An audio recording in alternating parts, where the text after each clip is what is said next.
हो गया, आधा घंटा हो खड़े हमारे को।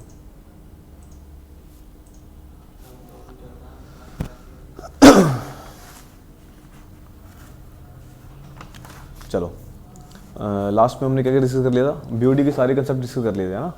और उसके कुछ फॉर्मूलाज थे वो भी डिस्कस कर लिए थे, और केडी का सिग्निफिकेंस भी हो गया था, ठीक है। तो ये सारी कहानी हो गई थी। लास्ट में आपको मैंने बीओडी के कुछ फॉर्मूलाज बता दिए थे, भी 68% होता है कुछ ऐसा, सारी कहानी बता दी थी। अब लास्ट लेक्चर में हमारी कहानी कहाँ अटकी थी, भी बीओडी इंक्रीज़ होगा टाइम के साथ या नहीं, वहाँ सारी कहानी अटकी थी, है ना। वो बीओडी इंक्रीज़ होगा, अब क्यों होगा वो आप सबने बताया था, डिक्रीज़ होगा, उसको मैं सही कर रहा हूँ सारी चीज़ों को, भाई क्यों इंक्रीज़ होगा। अल्टीमेटली जो आप कहना चाह रहे हो वो डिजोल्व ऑक्सीजन फाइनल जो है वो डिक्रीज़ होगा, जो आप बोल रहे हो। कंजप्शन मतलब टोटल कंजप्शन बढ़ती जाती है हमेशा, जैसे 0 फिर 10 फिर 20 फिर 30 फिर 100% तक जाती है। तो बीओडी टाइम के साथ हमेशा बढ़ती है, जो घटती है वो घटती है अपनी डिजोल्व ऑक्सीजन फाइनल। अब बीओडी का फॉर्मूला क्या होता है, डिजोल्व ऑक्सीजन इनिशियल माइनस में फाइनल इंटू में डाइल्यूशन फैक्टर। अगर डिजोल्व ऑक्सीजन फाइनल की वैल्यू मैं घटा दूंगा तो बीओडी की वैल्यू क्या हो जाएगी, बढ़ जाएगी। डिजोल्व ऑक्सीजन फाइनल किस पे डिपेंड करती है, डिजोल्व ऑक्सीजन फाइनल किस पे डिपेंड करती है।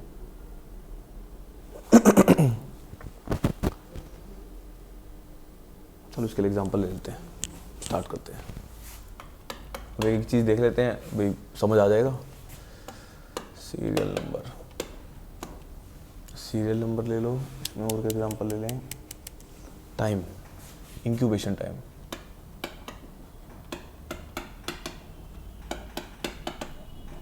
This is dissolved oxygen initial, this is dissolved oxygen final, this is BOD. एक जनरल एग्जांपल ले रहे हैं भी, एक मैंने वेस्ट वाटर सैंपल ले लिया, सेम सैंपल है, अलग अलग सैंपल, जैसे पहला टाइम ले लिया 1 2 3 4, यहाँ से ले लो n तक।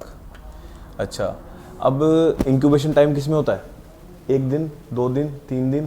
भाई अपने वो एक सैंपल लिया जिसका इंक्यूबेशन टाइम 1 दिन है, इसका इंक्यूबेशन टाइम 1 दिन है, इंक्यूबेशन टाइम 1 दिन है।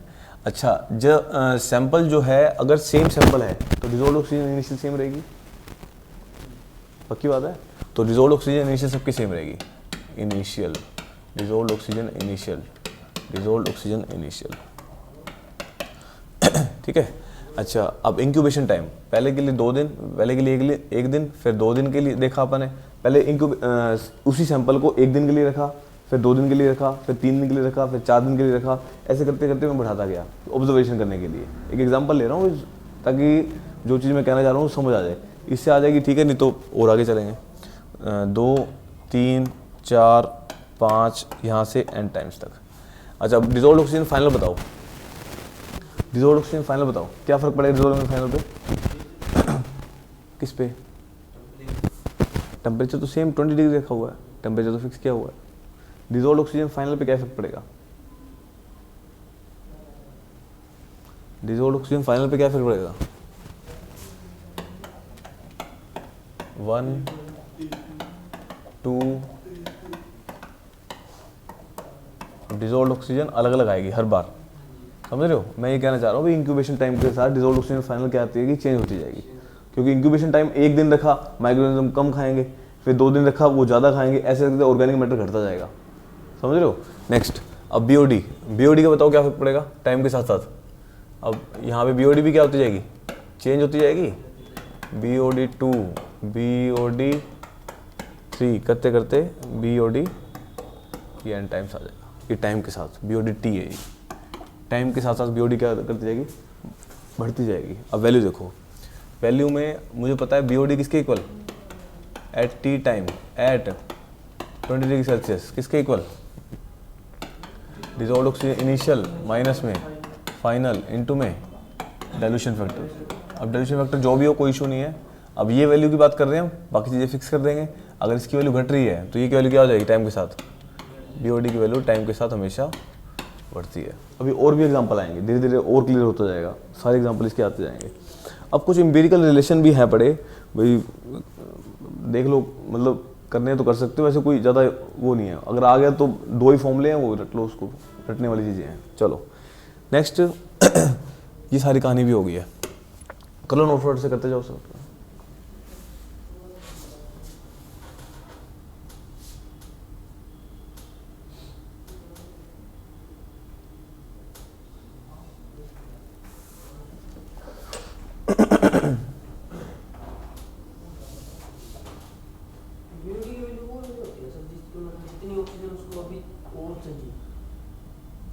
कंज्यूम्ड, कंज्यूम कितनी ऑक्सीजन कंज्यूम करती है? वो बढ़ती जाएगी ना, कंजम्पशन तो बढ़ती जाएगी उसकी, तो वो कंजप्शन ही है। तो मैंने बार बार पिछली बार बोला था कि कंजप्शन है, कंजप्शन है, कंजप्शन है, कंजप्शन है, तो कंजप्शन हमेशा बढ़ती जाएगी। 10 से शुरू होगी, 20, 30, 100 तक जाएगी। तो वही तो बोल रहा था, स्पेशल बताया भी था, ये बीओडी कंज्यूम की बात कर रहे हैं। जैसे अच्छा ये भी छोड़ो, पहले कल एक ग्राफ बनवाया था लास्ट लेक्चर में, वहाँ पे वैल्यू बताई थी मैंने L0 माइनस में LT, याद है? वो L0 माइनस LT क्या था? बीओडी कंज्यूम था, ठीक है, और नीचे वाला LT था, वो रिमेनिंग ऑक्सीजन था। समझा कि रिमेनिंग ऑर्गेनिक मैटर वो कोरस्पॉन्डिंग अपने ऑक्सीजन के लिए हुआ है। तो जितनी ऑक्सीजन कंज्यूम होती जाएगी वो टाइम के साथ बढ़ती जाएगी, कंजप्शन उसकी बढ़ती जाती है हमेशा। चलो हो गया। नेक्स्ट, अब कुछ एक एम्पिरिकल फॉर्मूले हैं इसका, वो भी रट लो। वो आए कहाँ से, उसके लिए एक वैसे ग्राफ बना रहा हूँ। बीच में रह गया नहीं यार, सही तो है ये, अच्छा ये रह गया। अब बीच का कैसे कट जाएगा बाद में? चलो नहीं, इसके आगे कर दूंगा ना, चलो इसके बाद लो।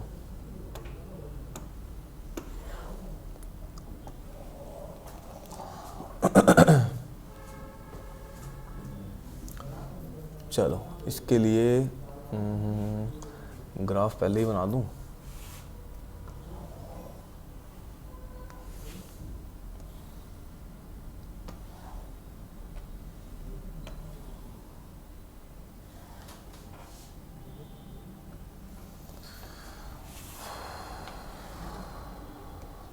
ये टाइम है,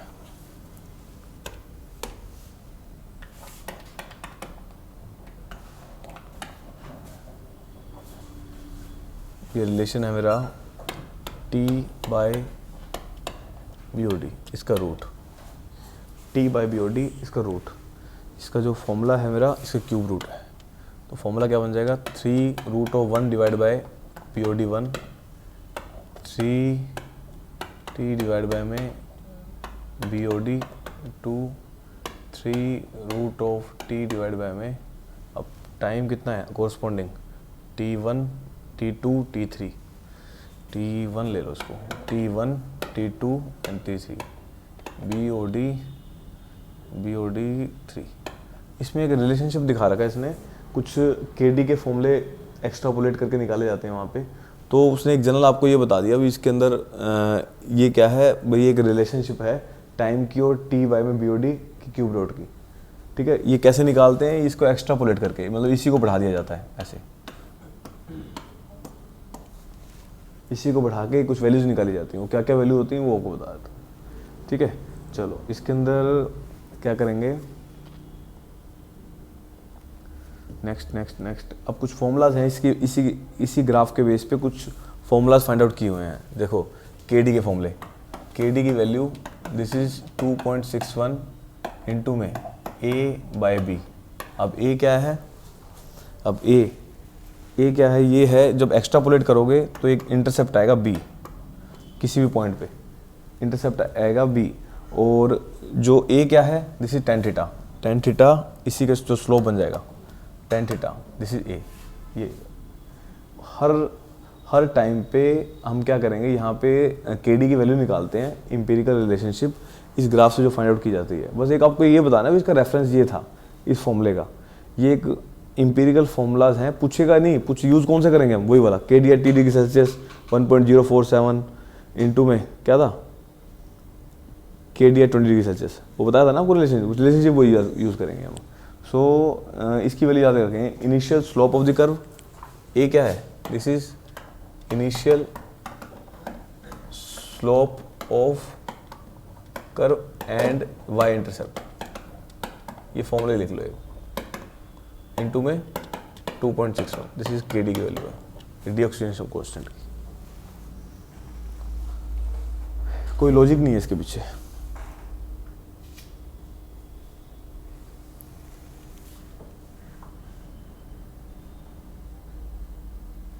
यहाँ पे लिख लो tan theta equal to tan, ये इनिशियल स्लोप है, आपको जिस भी टाइम पे निकालना है वो निकालेंगे इसमें।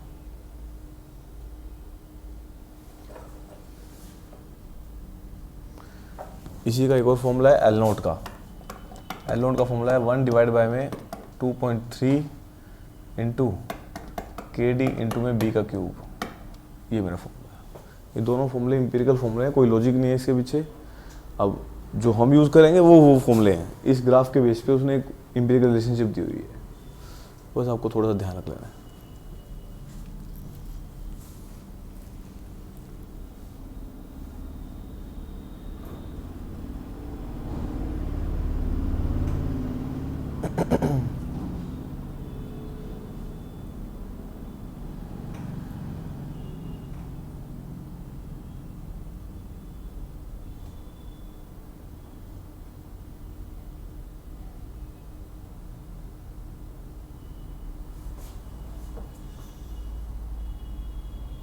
ठीक है, बना दिया। बस अल्टीमेटली आपको ये बता दिया भाई, और ये स्लोप सेम नहीं आएगी। कभी सोचो स्लोप सेम आएगी, स्लोप हमेशा अलग अलग आएगी। ये सेम बनाना पड़ेगा बस दिखाने के लिए भी, ऊपर अलग स्लोप आएगी, वो अलग स्लोप आएगी, भाई सेम नहीं आएगी। स्लोप सेम आएगी तो फिर सेम ही हो जाएगा सारा, सबके लिए फॉर्मूला चेंज हो जाएगा। भाई टी इक्वल टू T1 के लिए के डी की वैल्यू 2.61, इनिशियल स्लोप निकालेंगे, जो वाई इंटरसेप्ट है उससे डिवाइड कर देंगे, उससे ये निकल जाएगा फर्स्ट वाला। फिर सेकंड निकालना है, सेकंड के लिए, फिर सेकंड के लिए अलग हो जाएगा, क्योंकि इनिशियल स्लोप चेंज होता जाएगा ना, स्लोप की वैल्यू चेंज होती जाएगी, उसकी वैल्यू चेंज आती जाएगी। तो के डी की वैल्यू कहने का मतलब है स्लोप पे डिपेंडेंट है। ओके, चलो नेक्स्ट। इसके पीछे लिख सकते हो नो लॉजिक बिहाइंड दिस।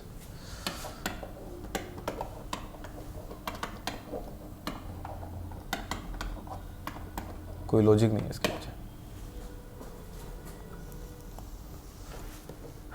चलो लॉजिक वाली चीज़ें करते हैं अब। ये हो गया, ये बस ये मेरे को तो अल्टीमेटली वो बताने थे, ये भी मैंने एक्स्ट्रा बता दिया भाई, ताकि पता लगे आया कहाँ से है। भाई आप पूछ रहे फिर ए इंटरसेप्ट क्या है, इनिशियल इंटरसेप्ट, ये स्लोप है जो अब इसको एक्स्ट्रापोलेट किया हुआ है। ये तो ग्राफ तो इतना ही बन रहा था, यहाँ से स्टार्ट हो रहा था आपका।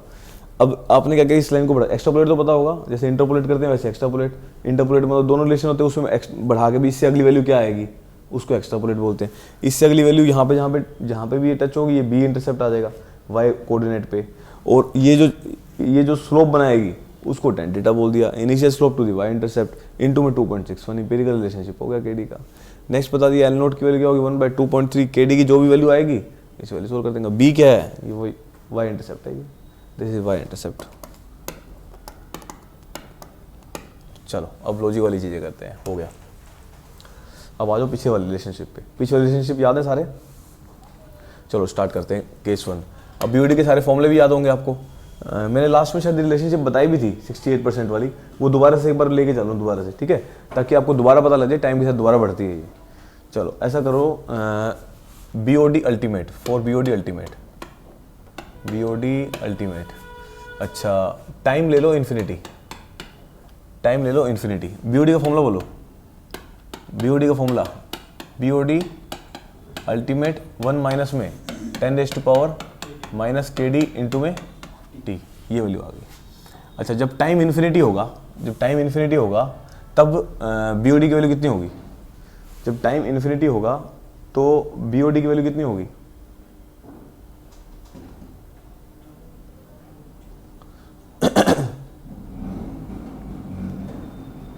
बीओडी की वैल्यू कितनी होगी जब टाइम इन्फिनिटी है? बीओडी की वैल्यू, बीओडी अल्टीमेट हो जाएगी। टाइम इन्फिनिटी, इनफाइनाइट टाइम लगा दिया, अल्टीमेटली मैं बोल सकता हूँ बीओडी इन्फिनिटी है, बीओडी अल्टीमेट हो गया। अच्छा बीओडी अल्टीमेट है, this is BOD ultimate 1 minus में, अच्छा टाइम की वैल्यू कितनी है? माइनस के डी इंटू में इन्फिनिटी। अच्छा किसी भी चीज़ को इन्फिनिटी से गुना करो तो क्या आएगा? किसी इन्फिनिटी, किसी की पावर इन्फिनिटी क्या होगा? अरे किसी की पावर इन्फिनिटी, क्वेश्चन, किसी की पावर इन्फिनिटी, अरे जीरो होती है भाई, समथिंग की पावर इन्फिनिटी जीरो होती है, समझ गए? किसी की भी पावर इन्फिनिटी होती है जीरो होती है। सो वैल्यू किसके इक्वल आ जाएगी? सो बी ओ डी, अगर अच्छा ये भी नहीं समझ आता तो इसको बी ओ डी, ये तो मैंने पहले बता दिया आपको, बी ओ डी किसके इक्वल आ जाएगी? बी ओ डी किसके इक्वल आ जाएगी? बी ओ डी, ये आपको तो पता था, यहाँ पे प्रूव हो गया, समझ गए? आपको पता है टाइम इन्फिनिटी होगा तो बी ओ डी अल्टीमेट, वो क्या होगा, अल्टीमेट होगा, वो अल्टीमेट के इक्वल है। तो बी ओ डी किसके इक्वल आ गई? बी ओ डी अल्टीमेट, जब टाइम क्या होगा? इन्फिनिटी होगा। चलो सेकंड केस BOD5 की वैल्यू बतानी है। टाइम की वैल्यू कितनी है इसमें? 5 दिन है टाइम के लिए। अच्छा, जब 5 दिन होता है टाइम तब KD की वैल्यू क्या होती है? हाँ जी, KD की वैल्यू कितनी होती है? 0.1 डे इनवर्स होती है। अच्छा, अब BOD की वैल्यू, जब BOD की वैल्यू बतानी है आपको, BOD अल्टीमेट 1 - 10⁻⁻, माइनस KD की वैल्यू कितनी है? 0.1 इंटू में 5। सोल्व करो इसको, कितनी आ रही है? तो BOD equal to BOD 5, so BOD 5 किसके इक्वल आ जाएगी? इसको कल सोल्व किया था ना, ये 0.68 टाइम्स ऑफ BOD अल्टीमेट है। अब मैं ये आपको ये बताना चाहता हूँ, ये जो BOD 5 है, BOD 5 है 0.68% की BOD अल्टीमेट के तब होगा जब KD की वैल्यू 0.1 डे इनवर्स होगी। याद रखना, KD की वैल्यू वेरी कर देगा, आप ये लगाओगे गलत हो जाएगा सवाल।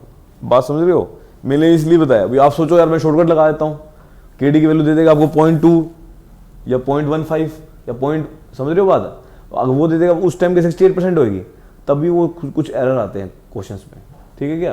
तो कहने का मतलब है जब KD की वैल्यू 0.1 डे इनवर्स होगा तभी ये वैलिड है, अदरवाइज नहीं है, ठीक है? और KD की वैल्यू वेरी करती है, तो KD वैल्यू वेरी करेगी तो ये भी वेरी करेगी।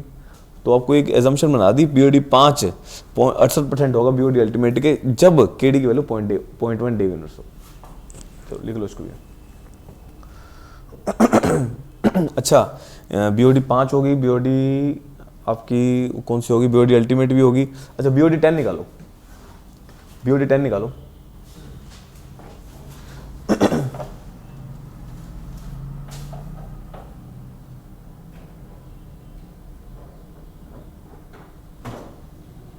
BOD 10 निकालो। KD की वैल्यू 0.1 डे इनवर्स ही है, ठीक है?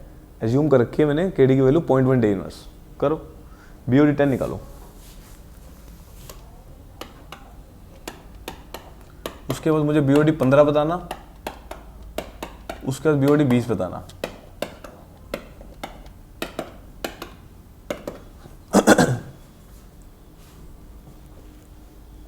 उसके बाद BOD 0 भी बता देना। चलो लास्ट खत्म करते हैं।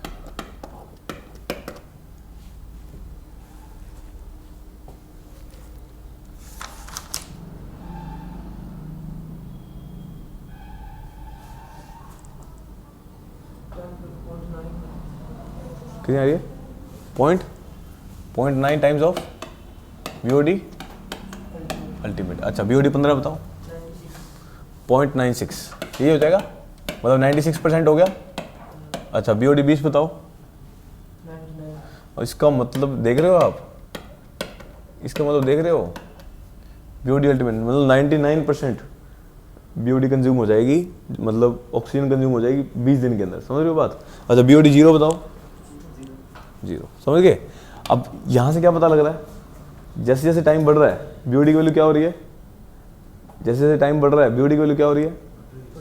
बढ़ रही है। अब ठीक है, तो जैसे जैसे टाइम बढ़ रहा है BOD की वैल्यू बढ़ रही है। अच्छा, क्या घट रहा है? क्या घट रहा है? क्या घट रहा है? रेट ऑफ डिकम्पोजिशन घट रहा है, रेट घट रहा है। अच्छा, चलो इसको भी और कंफाइन कर लेते हैं। चलो मान लो ये लो। अच्छा, पहले कहाँ से स्टार्ट करी? 0 से स्टार्ट करिए अपन ने। 0 से 5, 5 से 10, 10 से 15, 15 से 20, ठीक है? 0 से 15, 0 से 5 कितनी वैल्यू कंज्यूम होगी थी?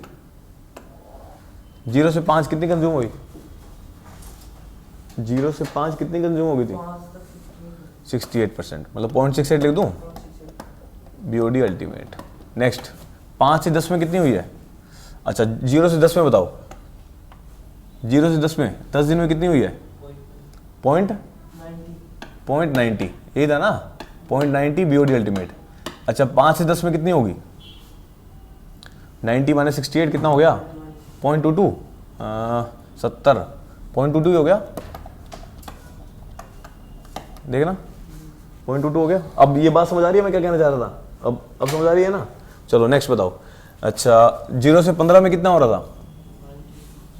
0.96 BOD अल्टीमेट। अच्छा, 10 से 15 में कितना होगा? 0.06। अच्छा, पूरे 20 दिन में कितना हो रहा था? 0.99 माइनस में 0.96 कितना हो जाएगा यहाँ पे? 0.04 या 3.03। अब समझ आ रही है आपको रेट ऑफ डिकम्पोजिशन क्या हो रही है? अब देख रहे हो पहले 5 दिन में कितनी थी, अब 5 से 10 में रेट कितना हो गया, 10 से 15 में कितना हो गया, 15 से 20 में कितना हो गया। मतलब रेट ऑफ डिकम्पोजिशन घट रही है आपकी, बात समझ गए। बट बीओडी तो बढ़ रही है, रेट ऑफ डिकम्पोजिशन घटती जा रही है। अब समझ आ गया? अब तो नहीं बोलोगे डिक्रीज, ये सवाल आते हैं ये वाला। तो मैंने कहा था मेरे को चलो बढ़िया यार समझ आ गया इतना, तो मैं छोड़ दिया, मैं पूरा लेक्चर ले लूंगा इस पर, समझ आ जाएगा सारा। मेरा काम हो गया था बीओडी का, समझ रहे हो। ये चीज, ये कुछ छोटे छोटे क्वेश्चंस हैं तभी क्लियर करवाएंगे। चलो अब इसमें क्या करूं, ये बात समझ आ गई आपको है ना। तो ऐसा लिख सकते हो टाइम के साथ साथ रेट ऑफ डिकम्पोजिशन क्या हो जाएगी, रेट ऑफ डिकम्पोजिशन घट जाएगी, और टाइम के साथ साथ बीओडी ऑलवेज बढ़ेगी। ये लिख लो, अब अपनी लैंग्वेज लिखना है, अपनी लैंग्वेज को जैसे मर्जी कर लो। रेट ऑफ डिकम्पोजिशन किसका, ऑर्गेनिक मैटर का, समझ गए ना। रेट ऑफ डिकम्पोजिशन किसका, ऑर्गेनिक मैटर का।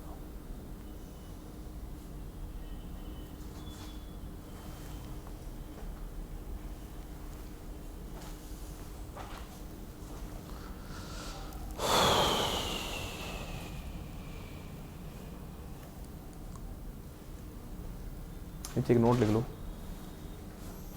नीचे एक नोट लिखो। Hence, it can be concluded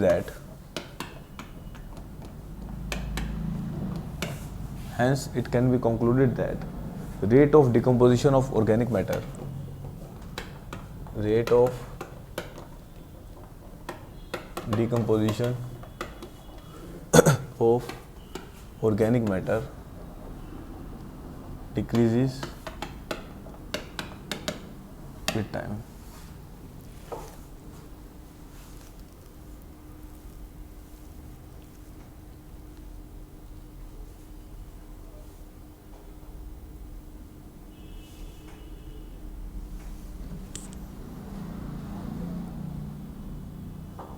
ठीक है, तो इसका मतलब रेट मतलब DLT by DT is proportional to minus LT लिखते हैं ना, तो ऑर्गेनिक मैटर घटता है इसलिए बताया था। चलो अब देखते हैं बीओडी के साथ, हो गया। नेक्स्ट ग्राफिकली करेंगे सारा काम, एक एक चीज़ करके देखते हैं सारा कुछ। बिल्कुल ध्यान से समझना, ये चीज़ें हैं काफ़ी टिपिकल। यहीं कर दूँ, अगले पेज पे ले लूँ, अगले पेज पे ले लो यार।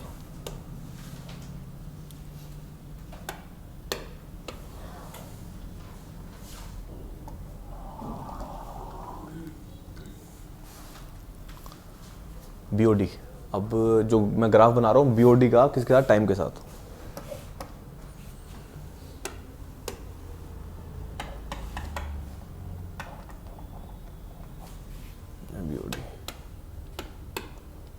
बीओडी का टाइम के साथ इसका जो ग्राफ बनेगा वो एक्सपोनेंशियली बनेगा।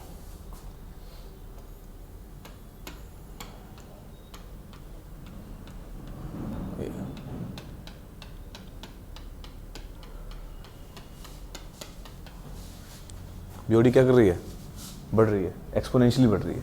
ठीक है, बीओडी क्या कर रही है, एक्सपोनेंशियली बढ़ रही है। यहाँ पे लेते हैं अभी, चलो अब इसमें देखते हैं। अब ये बताओ, इसमें ये बताओ, एक पॉइंट कोई भी ले लेते हैं। दिस इज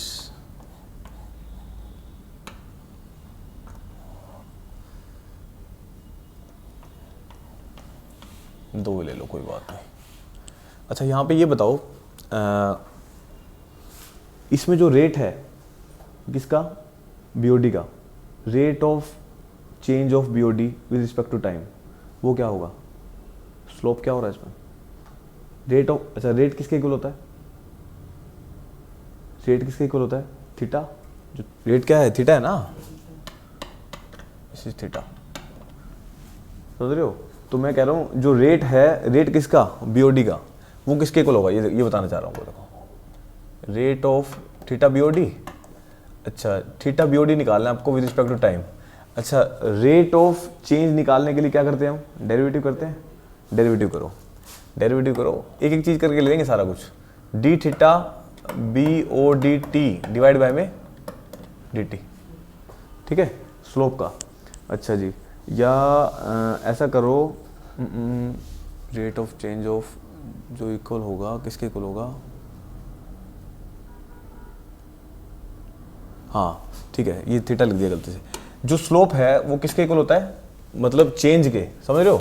ये इसके इक्वल होगा, D B O D T divide by में डी टी। मतलब स्लोप का मतलब क्या होता है? Rate of change. वो किसके इक्वल होता है? चेंज कैसे निकालते हैं? मिनिमम मैक्सिमम वाली इक्वेशन से डेरिवेटिव कर दिया उसको, ठीक है। अच्छा, डेरिवेटिव करो। अच्छा, बी ओ डी के फॉर्मूला क्या होता है?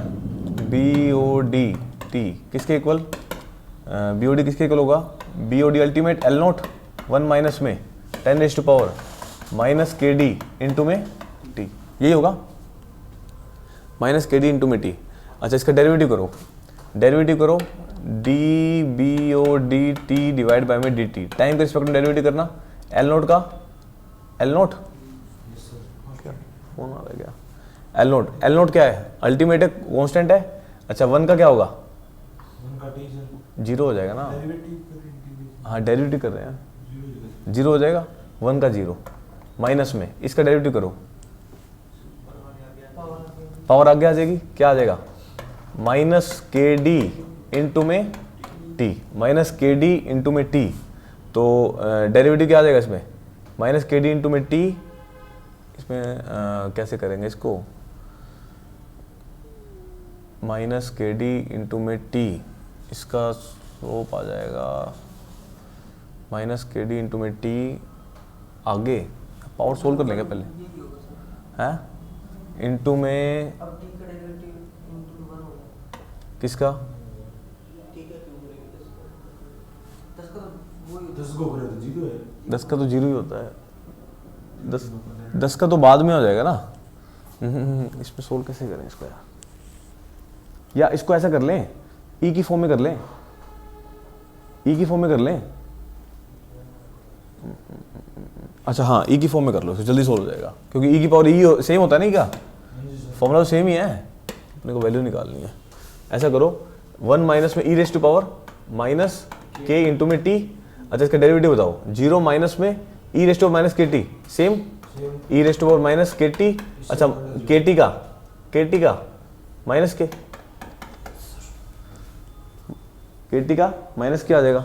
सो वैल्यू देखो, सो डेरिवेटिव आ जाएगा अपना D B O D T equal to, यहाँ से वैल्यू आ जाएगी माइनस माइनस प्लस हो जाएगा, ये माइनस माइनस प्लस हो जाएगा। सो किसके इक्वल आ जाएगा ये? अच्छा, L note into 0, L note into 0, इसके बाद L note. So L note into में minus minus plus, minus minus plus के, माइनस माइनस प्लस के आ जाएगा, ई raised to power minus K T, ये आ जाएगी, ये आ जाएगा, स्लोप आ गई, समझ गए?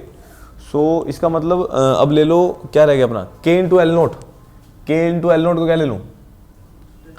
कॉन्स्टेंट ही हो गया के इंटू एल नोट को। तो सो किसके इक्वल आ जाएगा ये? D B O D T divide by में डी टी इक्वल टू में K into L naught, K into में ये वैल्यू किसके इक्वल आ जाएगी? E raised to power minus K T, E raised to power minus K T किसके equal होता है? कल निकाला था ना आपने, एल टी के इक्वल। अरे आपके वाले फॉर्मूला याद करा रहा हूँ, ठीक है? तो के इंटू में क्या आ गया? एल टी के इक्वल, ये वही फॉर्मूला आ गया, समझ गए? हाँ, जो आखिरी में बताया था आपको भी ऐसे। सो यहाँ से वैल्यू क्या आ गई? चेंज किसके इक्वल आ गया? प्लस के।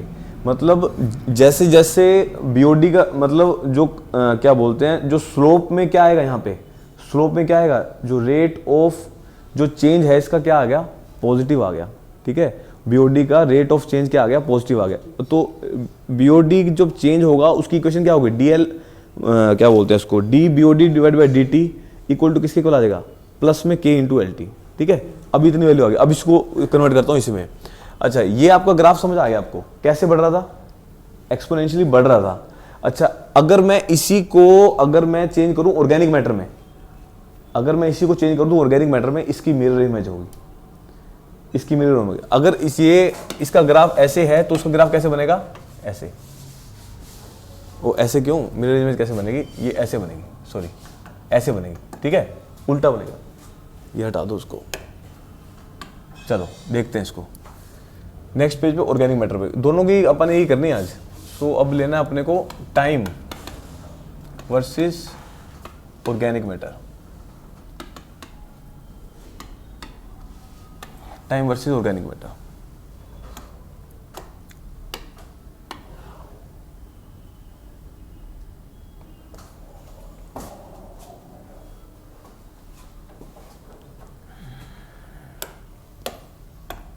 LT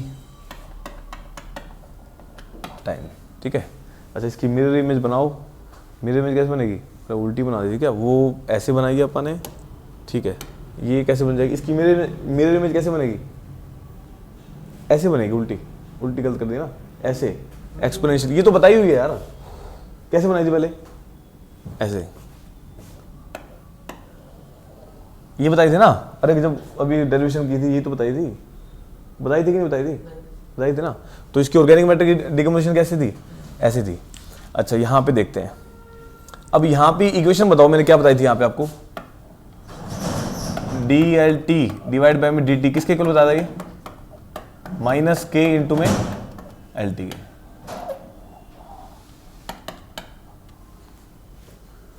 याद है क्या, अरे पहली इक्वेशन स्टार्ट किया था, पता है सर, डेरिवेशन करवाया था नहीं, हाँ और कहाँ दिक्कत आ रही है, अब तो आप बिल्कुल पीछे लगा रही अरे ये उल्टा बना दिया यार, ये लो, इसकी मिरर इमेज आप देखो ना कैसे बनेगी, ये लो मिरर लगा दो इस पे, वो कैसे शो करेगा, मैं ये बताना चाह रहा हूँ, इसका मिरर इमेज है इसका, जैसी ये दिख रही है, अगर आप इसको ऐसे बनाओ, ये लो अगर ऐसे देखो, ये ऐसे इसमें मिरर में लगाया तो कैसे दिखेगा, ये ऐसे दिखेगा, समझाइए आपको, ये मिरर इमेज है, मैं ये बोल रहा हूं, आप मिरर में इसको देखोगे तो ये ऐसा दिखेगा, ठीक है। तो मैं ये कह रहा हूं जो बीओडी को जो प्लॉट किया आपने, वो मिरर इमेज है किसकी, किसकी, ऑर्गेनिक मैटर की डिकम्पोजिशन के बाद, इन दोनों का मिरर इमेज है। अच्छा मिरर इमेज का मतलब क्या होता है, जिस रेट से बीओडी बढ़ रही है, जिस रेट से बीओडी बढ़ रही है उसी रेट से ऑर्गेनिक मैटर घटेंगे, जिस रेट से बीओडी आपकी बढ़ रही है, अब बीओडी बढ़ रही है मतलब रेट मतलब स्लोप, अगर बीओडी का स्लोप अगर बढ़ रहा है किस रेट से, K इंटू LT से, ये वैल्यू क्या आई है, ये क्या आई है, पॉजिटिव आई है। अच्छा वहां पे वैल्यू क्या आएगी, नेगेटिव आएगी। तो कहने का मतलब ये कह रहा हूँ, ये दोनों के दोनों अगर ग्राफ मिरर इमेज होते हैं तो उसका मतलब ये होता है जिस रेट से बीओडी बढ़ रहा है टाइम के साथ, उसी रेट से ऑर्गेनिक मैटर क्या करेगा, घटेगा। ये बात बताना चाहता हूँ, समझ ये बात। चलो लिखो इसको, अब और चेंज देखते हैं इसके अंदर। ये तो स्लोप का चेंज बता दिया, टेम्परेचर के साथ भी देख लेते हैं। वो नोट कर लिया पहले वाला,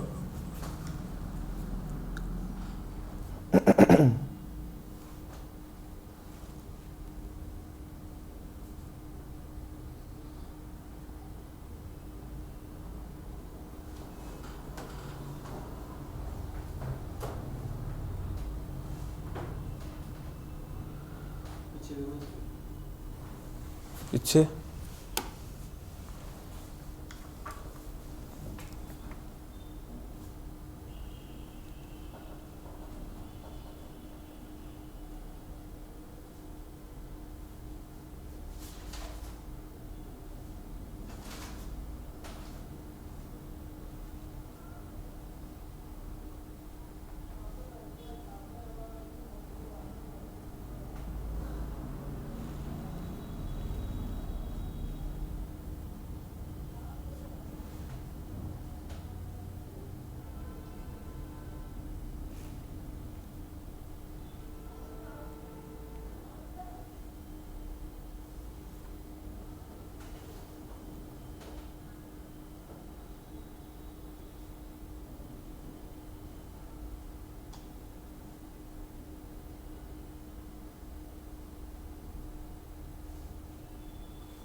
आगे इसमें चलो एक और चीज़, अब धीरे धीरे और चीज़ देखते हैं, सारी कंबाइन कर लेंगे बाद में। यहाँ पे देखो, आपको मैंने इस ग्राफ में कुछ बताया था, ये वाली वैल्यू किसकी इक्वल थी, दिस इज LT, ठीक है। ये वैल्यू किसकी इक्वल थी, ये वैल्यू किसकी इक्वल थी निशांत, ये वैल्यू ये किसकी इक्वल थी,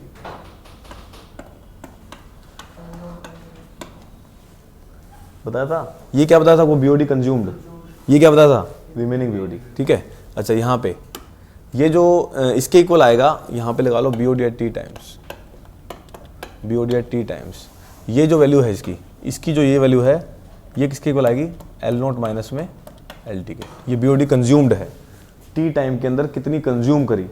यहाँ से ग्राफ कहाँ से शुरू होता है, बॉटम से, वहाँ पे ग्राफ कैसे किसके इक्वल होगा, टॉप से। ये कहना चाह रहा हूँ, दोनों ग्राफ मिरर इमेज हैं, इसका ग्राफ यहाँ ऊपर से सेम होगा क्योंकि सेम ही तो हो गया, अगर वो इसको ऊपर से स्टार्ट कर दिया उसको नीचे से स्टार्ट कर दिया तो समझ रहे हो। ये क्या है, दिस इज L0, ये L0 है, तो ये वाला ग्राफ और वो वाला ग्राफ सेम है बट मिरर इमेज है, इसका टॉप से इक्वल होगा, उसका बॉटम से इक्वल होगा, ठीक है। दूसरी बात, चलो तीसरी बात देखते हैं। अब ऐसा करो टेम्परेचर बढ़ाओ, अब ऐसा करो टेम्परेचर बढ़ा दो, अगर टेम्परेचर बढ़ा दिया तो क्या होगा, डिकम्पोजिशन, रेट ऑफ डिकम्पोजिशन क्या हो जाएगी, बढ़ जाएगी। अगर रेट ऑफ डिकम्पोजिशन बढ़ गई तो थीटा क्या हो जाएगा, थीटा क्या हो जाएगा, अच्छा BOD की वैल्यू क्या हो जाएगी, BOD की वैल्यू क्या हो जाएगी, कैसे, रेट ऑफ डिकम्पोजिशन बढ़ गई ना तो BOD भी क्या हो जाएगी, बढ़ जाएगी। अच्छा अगर BOD बढ़ गई तो इसका ग्राफ कहां शिफ्ट कर जाएगा, इसका ग्राफ कहां शिफ्ट कर जाएगा, तो ये ग्राफ बन जाएगा इसका, तो ये ग्राफ बन जाएगा, समझ रहे हो बात। तो ये सारी वैल्यू आ जाएगी। अब कहने का मतलब है, अगर आपने क्या बढ़ा दिया अपने, अगर अपन क्या बढ़ा दिया, टेम्परेचर बढ़ा दिया। अब पहले तो टेम्परेचर सेम के लिए बात कर रहा था, T1, ये क्या आ गया टेम्परेचर T2, मतलब एक और बात यहाँ पे लिख दूँ, कहाँ लिखूँ इसको, T2 is greater than T1। अगर आपका टेम्परेचर बढ़ गया, अगर आपका टेम्परेचर बढ़ गया तो क्या होगा, अब इस ग्राफ में देखो BOD की वैल्यू क्या हो जाएगी, BOD की वैल्यू क्या हो जाएगी, BOD इसके लिए अब ले लो, टाइम फिक्स कर लो, टाइम फिक्स है ये टाइम ले लो, सेम टाइम के लिए, this is for the same time, same time के लिए BOD की वैल्यू क्या हो जाएगी, बढ़ जाएगी। ये सवाल बनता है, सेम टाइम के लिए क्या हो जाएगी, BOD की वैल्यू बढ़ जाएगी। तो यहाँ पे क्या लिख दूँ, यहाँ लिख दूँ BOD T2 BOD T1, सो BOD की वैल्यू क्या होगी, सो BOD T2 is greater than BOD T1। ये दूसरा एक और सवाल बन गया, जैसे सवाल सारे क्लियर हो जाएंगे। टाइम भी हो गया,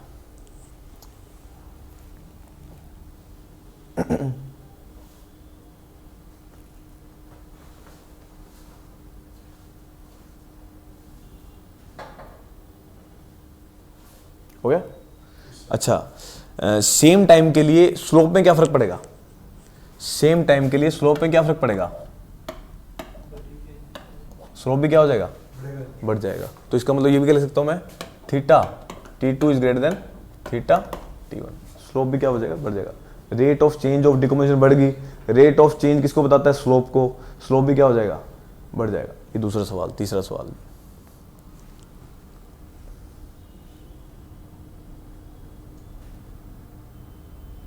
चलो इसी कहानी में देखते हैं। अब आ जाओ दूसरे ग्राफ में, दूसरे ग्राफ में आ जाओ। दूसरे ग्राफ में अब आपको क्या करना है, यहाँ पे ये टेम्परेचर फिक्स के लिए था, टेम्परेचर था T डिग्री सेल्सियस के लिए। अगर मैं बोलूँ इसमें भी टेम्परेचर बढ़ा दो, अगर इसमें भी टेम्परेचर बढ़ा दो, इसमें भी क्या होगा, इसका ग्राफ भी क्या हो जाएगा, लेफ्ट वार्ड शिफ्ट कर जाएगा। लेफ्ट वार्ड मतलब इसके इधर आ जाएगा लेफ्ट। तो इसको भी ग्राफ को देख लो, ये ग्राफ बन जाएगा, ये पिंक कलर से बना के ये ग्राफ बन जाएगा इसका, ठीक है। अच्छा सेम टाइम के लिए ऑर्गेनिक मैटर क्या हो जाएंगे, सेम टाइम के लिए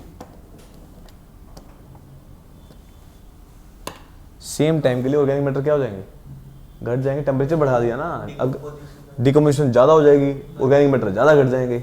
तो इसका मतलब यहाँ पे अगर LT है तो यहाँ पे क्या है, LT2 तो यहाँ पे क्या आ जाएंगे, सो LT2 क्या हो जाएंगे, घट जाएंगे, इज ग्रेटर देन ये ऑर्गेनिक मैटर। ठीक है, चलो जी, और क्या बताएं, स्लोप बताओ, स्लोप क्या होगा, दिस इज स्लोप भी क्या होगा, स्लोप तो बढ़ ही जाएगा, रेट ऑफ चेंज तो बढ़ रहा है, rate of change of decomposition बढ़ जाएगी इसमें, तो rate of change of decomposition बढ़ जाएगी तो क्या करोगे, theta T2 is greater than theta T1, ये भी बन जाएगा। और कौन सा रह गया अब, ये सारी कहानी होगी। चलो अब देखो, अब दोनों इक्वेशन पे आओ। ऑर्गेनिक मैटर का रेट ऑफ चेंज क्या हो रहा है, ऑर्गेनिक मैटर का रेट ऑफ चेंज क्या हो जाएगा, मतलब ऑर्गेनिक मैटर तो घट जाएंगे, डिकम्पोजिशन बढ़ जाएगी, और ऑर्गेनिक मैटर क्या हो जाएंगे, वो तो टाइम के साथ घट ही रहे हैं, अगर टेम्परेचर बढ़ा दिया तो क्या हो जाएगा, रेट उसका बढ़ जाएगा। तो वो किस रेट से बढ़ेगा, किस रेट से बढ़ेगा, उसका जो रेट है वो -KLT है, वो बता रखा है, उसका जो रेट है वो क्या है, +K/LT। तो दोनों चीज़ आपको ध्यान रखना है, ये सारे सवाल हैं, सारे ऑब्जेक्टिव है। अब आप क्वेश्चन करोगे ना, अब ये छोटे छोटे ऑब्जेक्टिव पूछ लेगा, इसको समझना है 2 बार पढ़ना है, 3 बार पढ़ना है, उसका सारे सवाल इससे लग जाएंगे। समझ गई बात, ये सारी कहानी है। चलो और तो क्या बताएं, इसके अंदर ख़त्म कर दिया सारा, कुछ लिखवाने का है तो नहीं इसमें, और कुछ लिखवाने का है क्या, समझ तो आ गया होगा सारा। चलो ये सारी कहानी हो गई।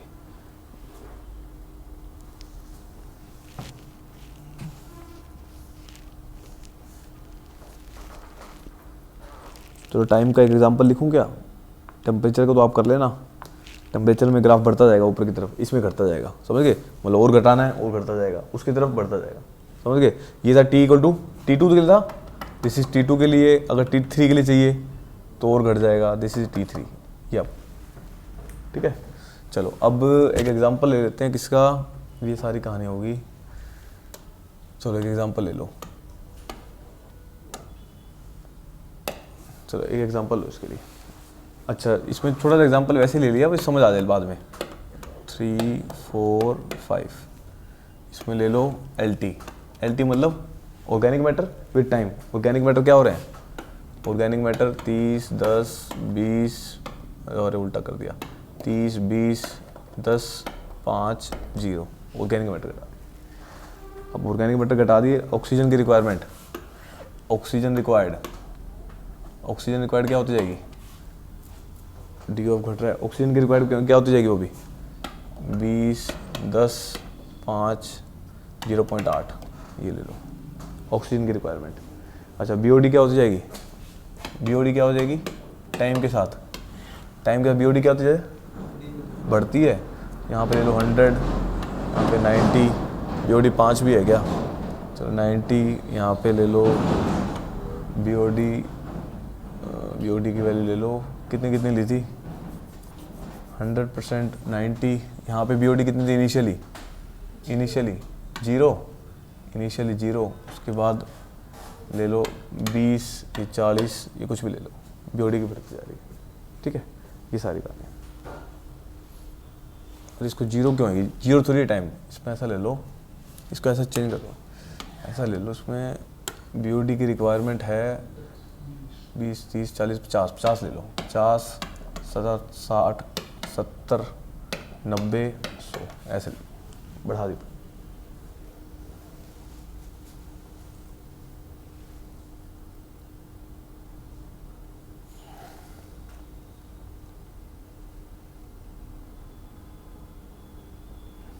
ठीक है।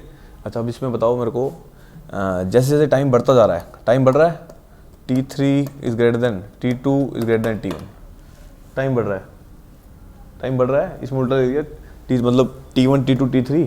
अच्छा टाइम के साथ साथ, अगर टाइम के साथ साथ क्या होगा, BOD क्या हो रही है, 3 पहले ले लिया, चलो कोई बात नहीं, BOD क्या होगी,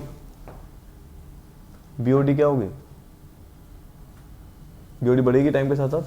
अगर BOD बढ़ेगी तो BOD 3 सबसे ज़्यादा होगी T3 पे, BOD 2 इससे कम होगी, BOD 1 इससे। अच्छा ऑर्गेनिक मैटर बताओ, ऑर्गेनिक मैटर क्या होंगे, कम होंगे, तो साइन उल्टे LT3, LT2, LT1, ये हो जाएगा। ऑर्गेनिक मैटर घटते जाएंगे। अच्छा थीटा, थीटा क्या हो रहा है? थीटा क्या हो रहा है? थीटा डिक्रीज हो रहा था उसमें तो इंक्रीज हो रहा था बीओडी के केस में। अगर बीओडी बढ़ रही थी, बीओडी का केस है ना, सो बीओडी क्या आ जाएगा यहाँ पे? थीटा 3, हाँ दोनों केस में इंक्रीज हो रहा है। थीटा 2 ग्रेटर देन थीटा, ये सारी कहानी आ जाएगी।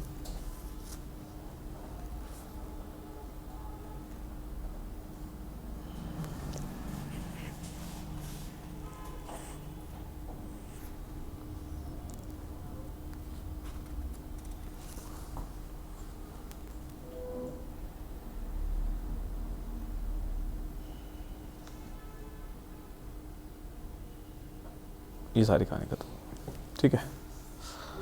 और कुछ तो बचा ही नहीं इसमें।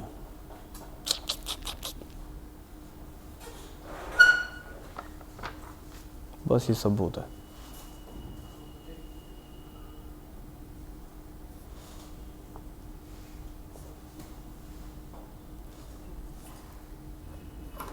चलो नेक्स्ट। अब एक्चुअल में क्या होता है? ये सारी कहानी तो मतलब वो होगी जो कापियों में लिखी जाती है।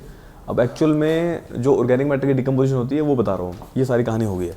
नेक्स्ट टॉपिक, इसी में नेक्स्ट टॉपिक बनाओ। अब कौन कौन से माइक्रोऑर्गेनिज्म होते हैं वो भी लिखवा देंगे। एक और ग्राफ बना लो।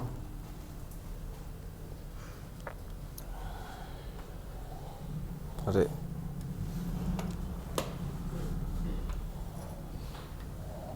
ये होता है actual, this is for actual graph.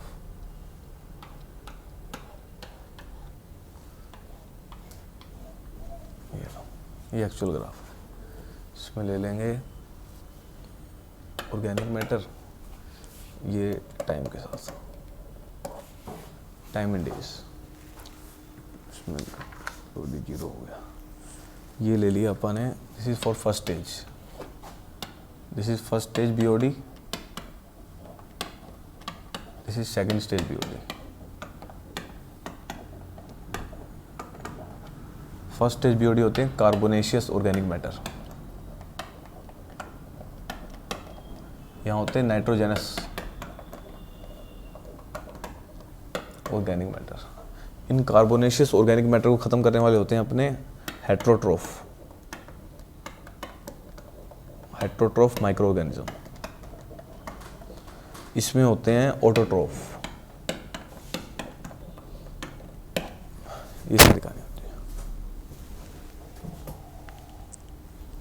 This is LT BOD लिख लो, this is BOD 1, this is BOD 2। ये बनाओ टाइम के साथ साथ।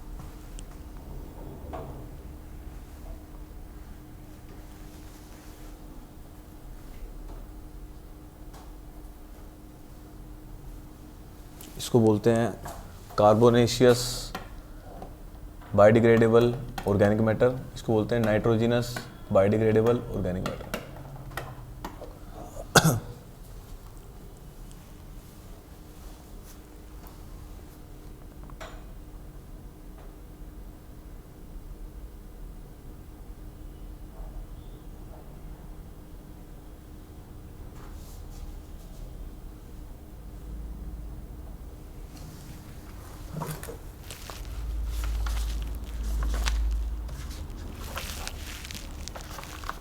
यार एक दो पॉइंट लिखवा देंगे इसमें, हो गया।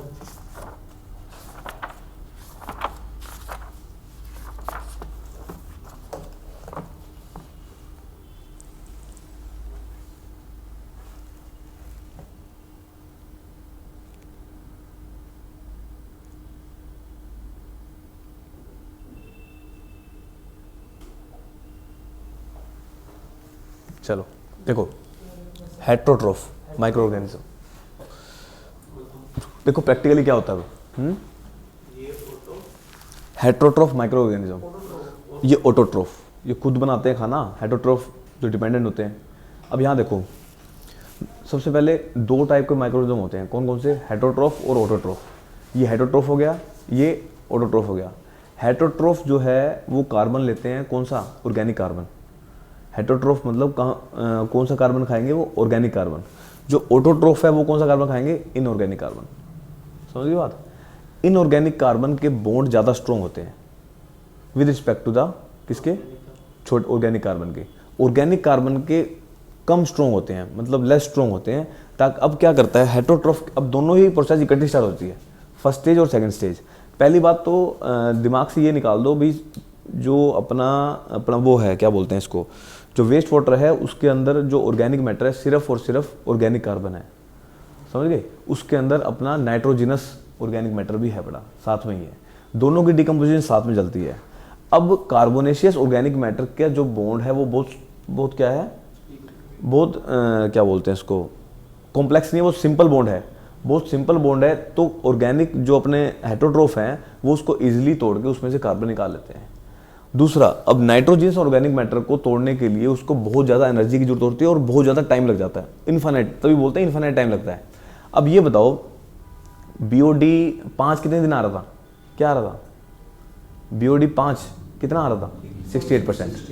BOD 10 कितना आ रहा था, 90। BOD 15 कितना आ रहा था, BOD 20 कितना आ रहा था, मतलब 99% ऑर्गेनिक कार्बन निकालने के बाद, क्योंकि बायोडिग्रेडेबल ऑर्गेनिक कार्बन की बात कर रहा था मैं, सारी कार्बोनेशियस की बात की है, 99 के बाद कहीं जाके नाइट्रोजनस की स्टार्ट होती है, तब उसमें इनफाइनाइट टाइम लगता है। मतलब BOD ने जो काम करना था, जो ऑर्गेनिक मैटर को कंज्यूम करना था, वो 99% तो 20 दिन में ले लेता है। वो 20 दिन के बाद जो 1% रह जाता है ना, वो इनफाइनाइट टाइम में खत्म होता है। वो इनफाइनाइट टाइम में जो ऑर्गेनिक मैटर खत्म होते हैं वो कौन से होते हैं, nitrogenous organic matter.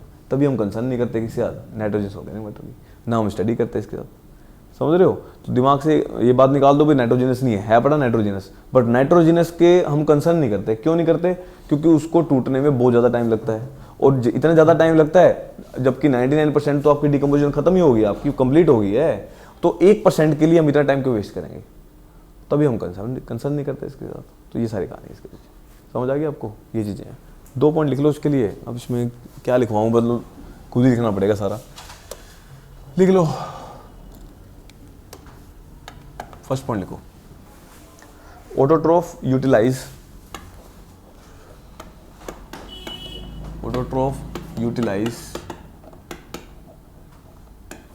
Carbon from carbon dioxide, जिसका सोर्स है कार्बन डाइऑक्साइड होता है, by breaking bond of carbon dioxide.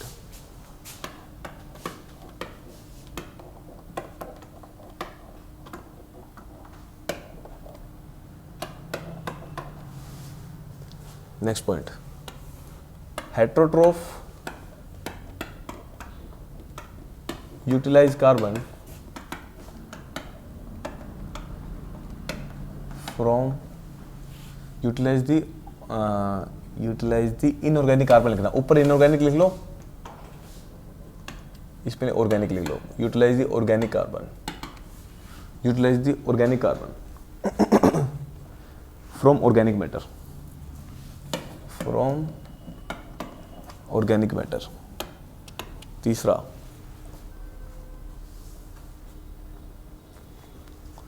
at last of first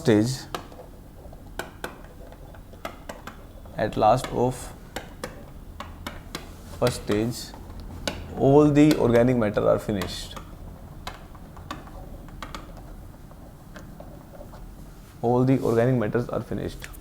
क्या लिखवा यार, नेक्स्ट लिख लो, नोट डाल के पॉइंट लिख लो, value of nitrogenous organic matter are negligible, hence we never concerned with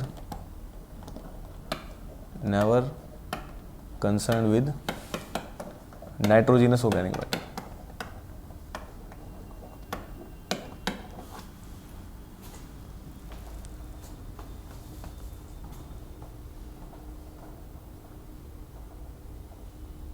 ठीक है, इसका मतलब ये हुआ जब तक ऑटोट्रोफ अपना काम शुरू करता है, इतने में हेटरोट्रोफ क्या करेगा, अपना काम खत्म कर चुका होता है। समझाने के लिए, ये एक समझाने की वर्डिंग होगी, भाई हेटरोट्रोफ जब तक काम अपना स्टार्ट अपना ऑटोट्रोफ जब काम स्टार्ट करेगा इतने हेटरोट्रोफ खत्म करके फारिग कर देता है उसको, समझ आ गई, तभी हम इसको कंसर्न नहीं करते। ये सारी कहानी है, ठीक है, ये चीज़ आपको ध्यान रखनी है। अब पूछा हुआ ये सवाल भी आया हुआ है ऑटोट्रोफ का, कौन सा कार्बन लेता है, इनऑर्गेनिक कार्बन लेता है, सोर्स क्या है, वो एग्जाम्पल दे रखा है CO2। CO2 में ट्रिपल बॉन्ड होता है ना, O ट्रिपल बॉन्ड CO, उसको तोड़ना बहुत मुश्किल है, टूटना मुश्किल है, तो बहुत ज़्यादा एनर्जी लगती है और टाइम ज़्यादा लगता है, तो ये सारी कहानी होती है इसके पीछे, समझ गए बात। चलो जी नेक्स्ट, अब क्या क्या पढ़ लिया हमने, आपने पढ़ लिया केमिकल ऑक्सीजन, केमिकल प्रॉपर्टी चल रही थी, chemical quality parameters. Chemical quality में पहले कौन सा स्टार्ट किया था, COD, उसके बाद THOD, उसके बाद TOC, उसके बाद BOD। BOD में कितने दिन लग गए, 2-3 दिन लगे, क्योंकि इंपॉर्टेंट है ये। नेक्स्ट पैरामीटर है मेरा केमिकल क्वालिटी का ही BOD रेशियो बाय में COD रेशियो। चलो नेक्स्ट पैरामीटर है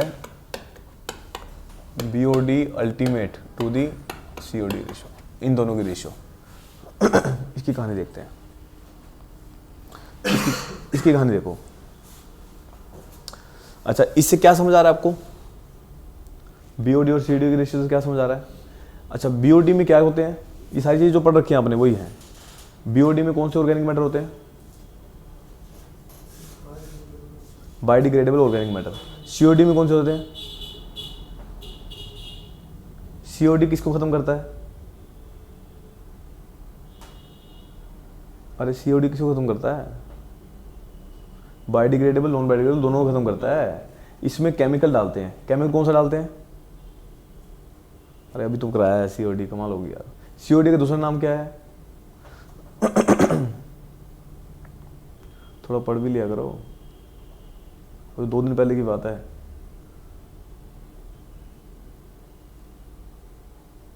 कमाल है। COD की फुल फॉर्म क्या है, इसका दूसरा नाम पूछ रहा हूँ। इसमें कौन से केमिकल की कंसंट्रेशन देखते हैं, इसका दूसरा नाम पोटाशियम डाइक्रोमेट मेथड, बताया तो था आपको। इसमें कंसंट्रेशन देखते हैं, जितना पोटाशियम डाइक्रोमेट डलता है उतनी COD की वैल्यू आ जाती है, जितने ग्राम इक्विवेलेंट उसके आते हैं उतने ही उसके आ जाते हैं, तभी हम COD का दूसरा नाम पोटाशियम डाइक्रोमेट रखते हैं, बता रखा है आपको। अब COD किस किस को खत्म करता है, बायोडिग्रेडेबल को भी, नॉन बायोडिग्रेडेबल। अच्छा, ऑर्गेनिक मैटर कितने टाइप के होते हैं,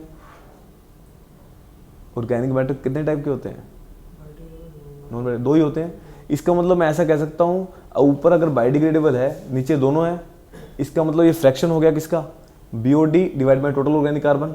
किसी भी चीज़ के परसेंटेज निकालते हैं, तो जैसे आपके मार्क्स हैं डिवाइड बाय टोटल मार्क्स करते हैं, इसका मतलब ये भी फ्रैक्शन किसकी है, बायोडिग्रेडेबल ऑर्गेनिक मैटर की with respect to the total organic matter. ये फ्रैक्शन को शो कर रहा है।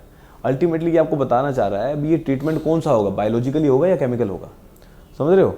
अगर अब इसकी वैल्यू मान लो 0.8 आ जाती है, तो किसकी वैल्यू ज़्यादा होगी, अगर इसकी रेशियो 0.8 आ जाती है, इसका मतलब क्या है, ऑर्गेनिक मैटर ज़्यादा है। इसका मतलब वो ट्रीट कैसे हो सकता है, बायोलॉजिकली कर सकते हैं उसको ट्रीट। अगर इसकी वैल्यू 0.5 से भी कम आ गई, तो इसका मतलब नॉन बायोडिग्रेडेबल ज़्यादा है इसके अंदर। नॉन बायोडिग्रेडेबल ज़्यादा है तो उसको ट्रीट करने के लिए क्या चाहिए अपने को, केमिकल डालना पड़ेगा। अगर केमिकल डाल दिया तो क्या हो जाएगा, कॉस्ट बढ़ जाएगी।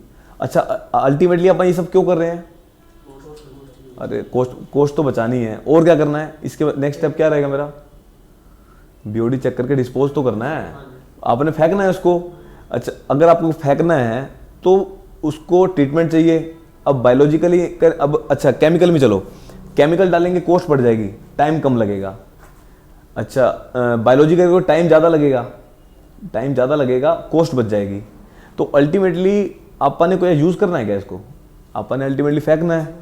फेंक के चाहे 2 घंटे बाद, चाहे 4 घंटे बाद, चाहे 1 दिन बाद, चाहे 2 दिन बाद, तो अपने को क्या मतलब है।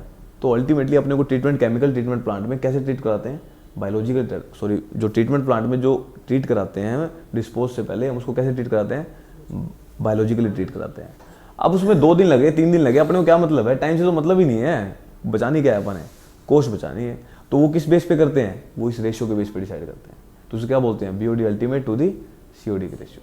आई बात सुन रहे हैं, कहानी समझ आ गई सारी, लिखवा दूँ, चलो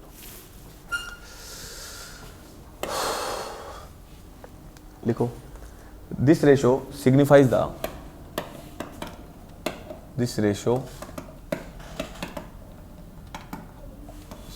the type of organic matter present in sample. This ratio signifies the type of organic matter present in system. That is either biodegradable or non-biodegradable.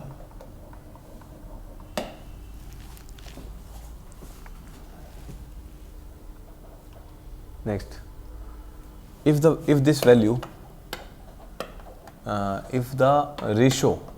ratio is greater than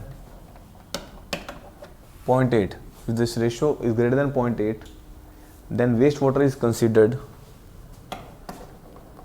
then the wastewater is considered to treat biologically. Next, तीसरा point, and उसका लिखो, if this ratio is greater than 0.5, if this ratio is greater than 0.5, sorry, greater than बोल दिया क्या, less than लिखो. If this ratio is less than 0.5, then wastewater can be treated ऐसा लगता है, then wastewater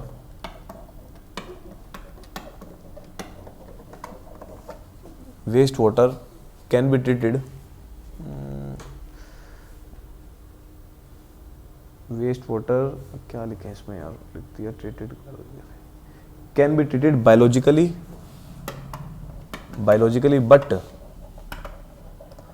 but it is toxic to the plant. ये toxicity फैलाएगा. It is toxic to the plant.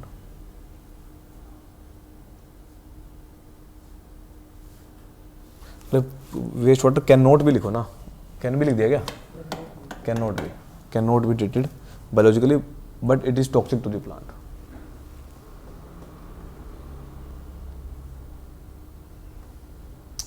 अच्छा, अब इसका ट्रीटमेंट क्या है, वो देखेंगे.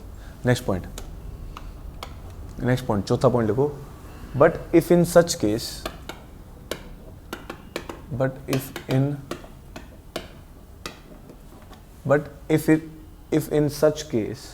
treatment is required,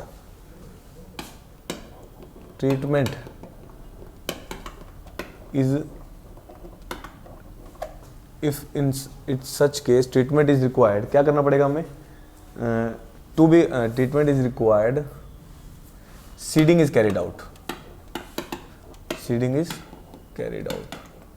सीडिंग पता ही है आपको, ठीक है. सीडिंग क्या होती है, मतलब ऑर्गेनिक मैटर डालना पड़ेगा ताकि बायोडिग्रेडेबल बढ़ जाए, ऑर्गेनिक मैटर बढ़ जाए, उसको ट्रीट बायोलॉजिकली कर सके. ठीक है. नेक्स्ट, इसके लिए एग्जांपल ले लेते हैं. जैसे एग्जांपल ले लो, इन्फ्लुएंट मतलब जो प्लांट में आया. एफ्लुएंट, BOD अल्टीमेट दे रखी है अपने को 200 mg पर लीटर. एंड क्या बोलते हैं, COD है, COD अल्टीमेट. फर्स्ट केस में COD की वैल्यू दे रखी है आपको 200 भाग में कितने ले लें,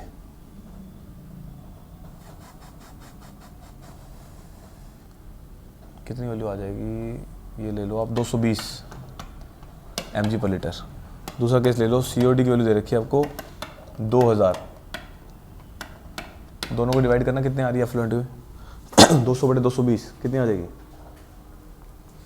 BOD अल्टीमेट कितनी आ जाएगी यहाँ पे. दोनों की रेशियो बताओ, पहले केस में, दूसरे केस में.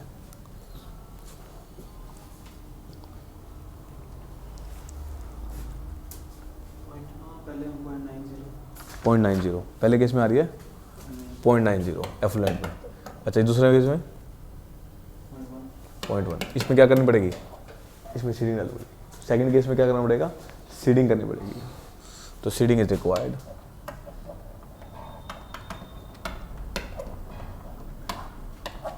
चलो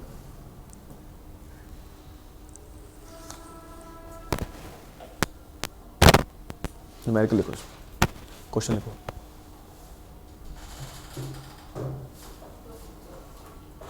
क्या हो गया, नींद आ रही है? हैं ना ना, अगली अगली क्वेश्चन ख़त्म करते हैं इसको, 2 टॉपिक रह गए, ख़त्म करते हैं। अरे कोई बात नहीं, अगली वीडियो बनाओगे एक न्यूमेरिकल के लिए, इसके लिए फिर कहोगे सर याद नहीं आ रहा। लिखो numerical. If the biodegradable organic matter, if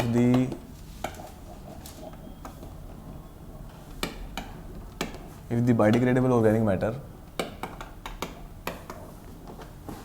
if the biodegradable organic matter present in the system is 3 times present in the system is 3 times of non biodegradable organic matter, non biodegradable organic matter, then compute the present in the system, present in the system, then compute the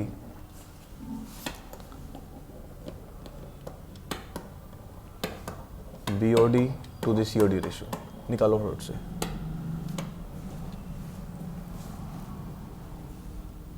option दे रखे हैं 0.25, 0.75, 0.55, 0.51 करो। 0.68 कर लो, ये भी हो सकता है, आप ये बोल दो।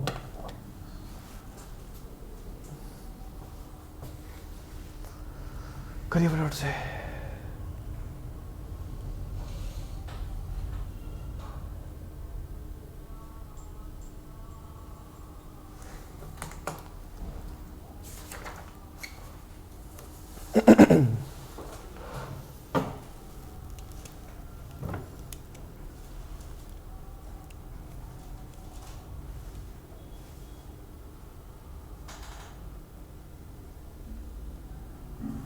करिए, हाथ चलाओ भाई।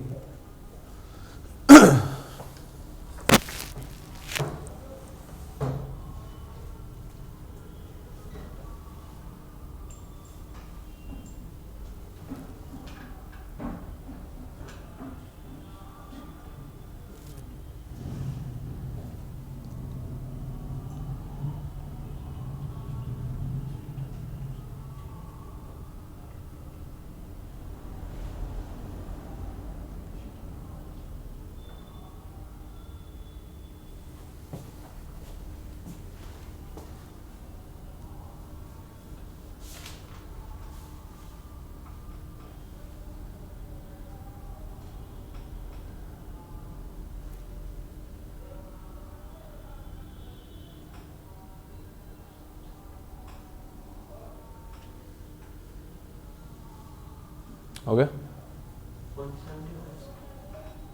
क्या? चल और भी बता दो।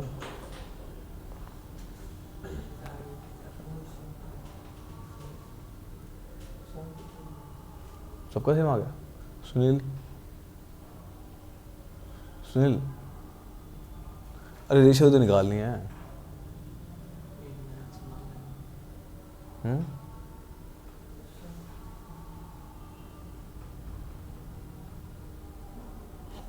चलो करो। क्या क्या क्या निकालना है? बायोडिग्रेडेबल दे रखे हैं कितने? बायोडिग्रेडेबल कितने हैं? ऑर्गेनिक मैटर किसके इक्वल होता है? Biodegradable plus non biodegradable. Biodegradable कितने हैं? 3 टाइम्स ऑफ नॉन बायोडिग्रेडेबल। तो 3 times of non biodegradable organic matter. Non biodegradable total organic matter कितने हैं? 4 कितना आ गया? 4 times of biodegradable organic matter, 4 times आ गए टोटल ऑर्गेनिक मैटर। सो अपने को रेशियो निकालनी है किसकी, BOD to the COD, BOD to the COD किसके इक्वल होता है, BOD अल्टीमेट बाय COD किसके इक्वल होता है, वैल्यू बताओ किसके इक्वल आएगी, 3 बायोडिग्रेडेबल, यही है ना, सॉरी 3 नॉन बायोडिग्रेडेबल और 4 नॉन बायोडिग्रेडेबल। तो नॉन बायोडिग्रेडेबल कितना आ गया वैल्यू, 0.7। किसकी वैल्यू आई है, BOD अल्टीमेट बाय COD की, पूछी किसकी थी, फिर BOD बाय COD की वैल्यू पूछी है। अच्छा BOD अल्टीमेट किसके इक्वल होता है, 0.68 टाइम्स ऑफ BOD, तो ये और लगाना था इसमें। तो BOD अल्टीमेट कैसे करूं, अब BOD ultimate to the COD value put करो इसकी। अब BOD अल्टीमेट किसके इक्वल, किसके इक्वल ले लूं, अब ऐसा करो, ये 0.75 दे रखी है आपको, BOD अल्टीमेट की वैल्यू कितनी आ जाएगी, 0.68 टाइम्स ऑफ BOD। तो ऐसा ले लो BOD अल्टीमेट बाय COD की वैल्यू कितनी आई है, 0.75। सो BOD अल्टीमेट किसके इक्वल है, 0.68 टाइम्स इनटू में क्या चीज़, अच्छा उल्टा लिख दिया क्या, उल्टा लिख दिया, कोई बात नहीं। सो BOD आ गई value 0.68 times of BOD ultimate, ये वैल्यू दे रखी है, हाँ 0.5 बना देगा, 0.75 को नहीं तो करता, ये वैल्यू आगे समझ में। चलो नेक्स्ट, बस BOD अल्टीमेट की वैल्यू पुट कर देना, 0.68 से डिवाइड हो जाएगा। करूँ क्या, BOD अल्टीमेट किसके इक्वल आ जाएगा, ये आ जाएगा अपना BOD डिवाइड बाय में 0.68 इनटू में COD, इन दोनों की रेशियो चाहिए अपने को, ये किसके इक्वल है 0.75। सो BOD डिवाइड बाय COD किसके इक्वल आ गया 0.68 गुना में 0.75 किसके इक्वल आ जाएगा, दिस इज 0.51। ऐसा सवाल बन सकता है इसका, ठीक है, तो ध्यान रख लोगे।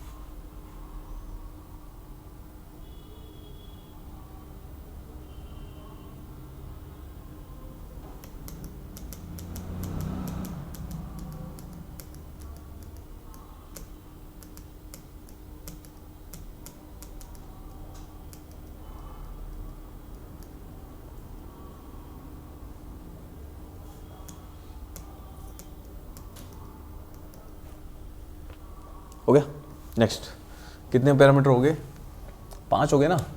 छठा पैरामीटर, छठा रेशियो है अपना COD to the TOC, COD to the TOC।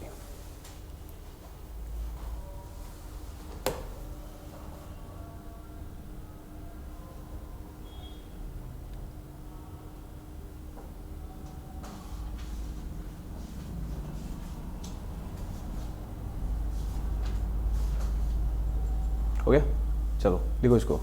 अब COD बाई TOC से क्या समझ आ रहा है आपको, जैसे पहले में था, अब इसमें क्या समझ आ रहा है,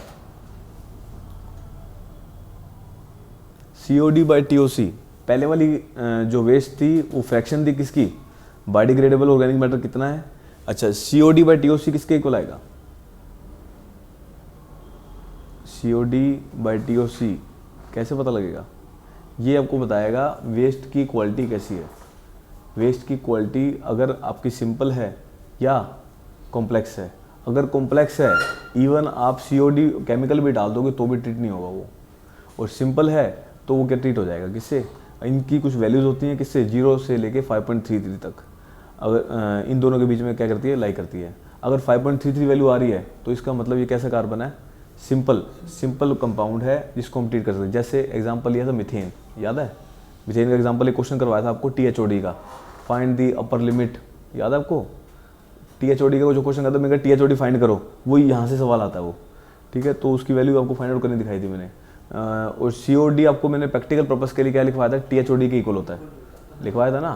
तो इसमें मैंने बताया था find the upper limit of the methane, methane की अपर लिमिट बताई थी जब उसकी वैल्यू 300 mg/L दे रखी है, याद है? एक सवाल भी कराया था मैंने आपको, याद है कि नहीं?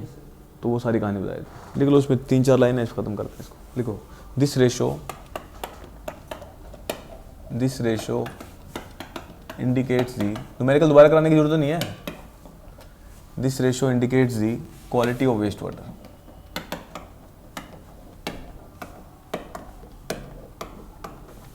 this ratio indicates the quality of wastewater with respect to type of organic matter, with respect to type of organic matter present in it, present in it is either, it is either simple or complex, simple or complex.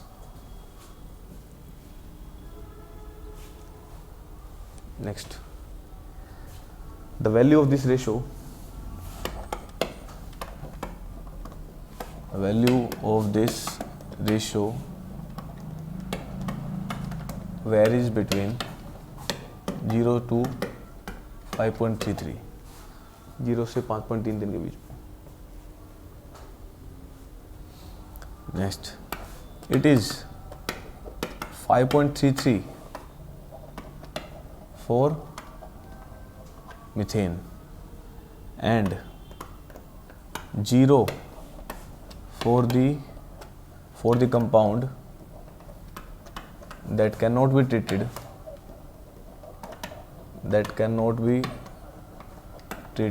even by potassium dichromate.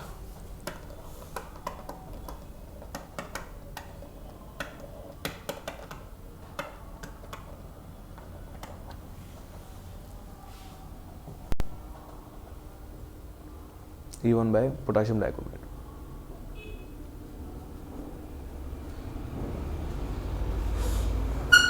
अच्छा, अगर इसकी ratio zero होगी, तो कौन सा compound zero होगा?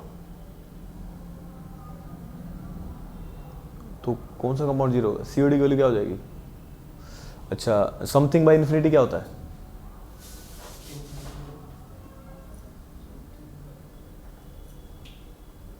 चार by infinity क्या होता है? समथिंग बाय इन्फिनिटी जीरो होता है भाई, समथिंग बाय इन्फिनिटी जीरो होता है। अच्छा, जब COD और TOC की वैल्यू कितनी हो जाएगी फिर? इन्फिनिटी हो जाएगी। मैं कह रहा हूँ इसमें इतना स्ट्रॉन्ग कार्बन होगा वो ट्रीट नहीं कर पाएगा COD भी, मतलब केमिकल भी डाल दोगे तो भी ट्रीट नहीं होगा। कहने का मतलब ये है इसका। अगर वैल्यू 5.33 आ गई, इसका मतलब क्या है?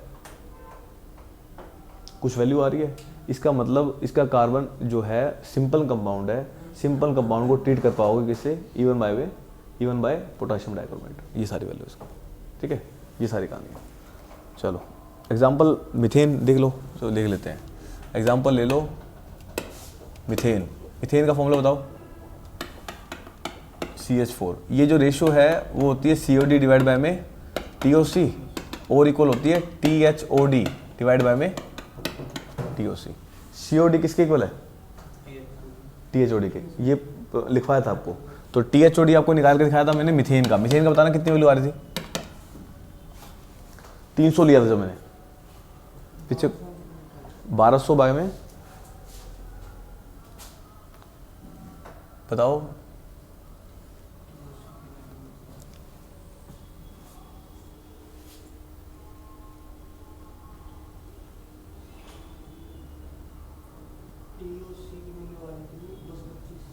TOC की वैल्यू कितनी आ रही थी?